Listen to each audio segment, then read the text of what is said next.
या बातमीचे प्रायोजक आहेत सुप्रसिद्ध हॉटेल बडे पीर, लक्ष्मी मार्केट, विजापूर वेस्ट आणि दुसरी शाखा जिंदाशहा मदार चौक, सोलापूर। स्थानिक स्वराज्य संस्थांच्या निवडणुकांमध्ये राखीव मतदारसंघातून विजयी झालेल्या उमेदवारांसाठी जात वैधता प्रमाणपत्र सादर करणे बंधनकारक असताना जिल्ह्यातील तब्बल 141 निवडून आलेल्या सदस्यांकडून अद्याप हे प्रमाणपत्र सादर झालेले नसल्याची माहिती समोर आली आहे।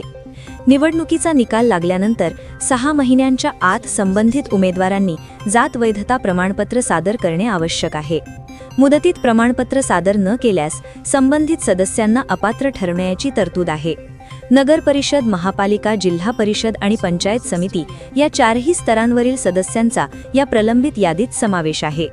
निवडणुकीदरम्यान नगर परिषदेसाठी 618, महापालिकेसाठी 501, जिल्हा परिषदेसाठी 212 तर पंचायत समितीसाठी 315 उमेदवारांनी जात पडताळणीसाठी अर्ज दाखल केले होते। निवडून आलेल्या उमेदवारांची यादी संबंधित स्थानिक स्वराज्य संस्थांकडून जिल्हा जात प्रमाणपत्र पडताळणी समितीकडे सादर करण्यात आली असून समितीकडून पडताळणीची प्रक्रिया सुरू करण्यात येणार आहे। दरम्यान मुदतीत प्रमाणपत्र सादर न करणाऱ्या सदस्यांवर कारवाईची शक्यता असल्याने संबंधितांमध्ये चिंतेचे वातावरण आहे। ताज्या घडामोडीसाठी पाहत रहा लोकराज्य न्यूज मराठी।